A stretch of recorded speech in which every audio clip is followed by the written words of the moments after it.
আসসালামু আলাইকুম ওরহমতুল্লাহি ওবরাকাতুহ। সবাই কেমন আছেন? আশা করি সবাই ভালো আছেন। আসলে বর্তমান যুগ হচ্ছে টেকনোলজির যুগ। আপনার হচ্ছে যে এই আধুনিক যুগ। চিকিৎসা বিজ্ঞানে অনেক সফলতা এই যুগে এসেছে এবং আরও বেশি সফলতা আসবে এই টেকনোলজির যুগে। গ্রামের মানুষরা আসলে কোনো কিছু না বুঝে না জেনে ওনারা হচ্ছে আগের সেই হচ্ছে যে আপনার এই যে প্রজাতান্ত্রিক ওই হিসাবে পড়ে থাকে। একটা বাচ্চা হচ্ছে যে আপনার অ্যাক্সিডেন্ট করছে, অর্থাৎ বাচ্চাটা ফুটবল খেলতে গিয়ে হচ্ছে যে অ্যাক্সিডেন্ট হওয়ার পর বাচ্চার পাটা ফুলে গেছে। গরিব, একদম গরিব। ফুলে গেছে, ফুলে যাওয়ার পর বাচ্চা ওখান থেকে চলে আসছে। আসার পর গ্রামে আসছে, বাসায় অর্থাৎ বাসায় আসছে তাদের বাড়িতে।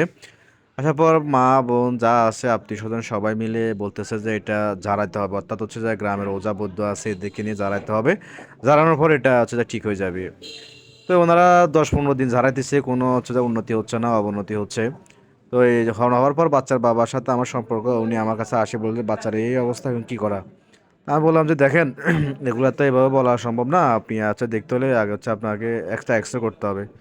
এক্সরে করার জন্য বাচ্চাকে বাবাকে পরামর্শ দেওয়ার পর বাচ্চার বাবা আজকে অফিসে নিয়ে গেল, নিয়ে একটা এক্সরে করলো। করার পর দেখলেন যে বাচ্চার অ্যাঙ্কেল জয়েন্ট একটু ফ্র্যাকচার হয়ে গেছে। ফ্র্যাকচার হওয়ার পর আমি ওনাকে বললাম যে ভাইয়া, এটা তো হচ্ছে আপনার দাঁড়ফুঁক করলে হবে না, এটা হচ্ছে যে আপনাকে প্লাস্টার করতে হবে। তাহলে হচ্ছে বাচ্চা মোটামুটি কিছুদিনের মধ্যে সুস্থ হয়ে যাবে এবং বাচ্চাকে বেড রেস্ট রাখতে হবে।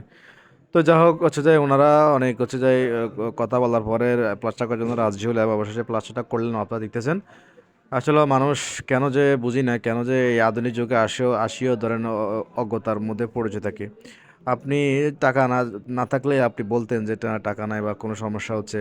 আর হচ্ছে আপনি যখন অসুস্থ হয়ে যাবেন তখন আল্লাহ আপনাকে ঠেকাবে না, আপনার কোনো কাছ থেকে কোনো না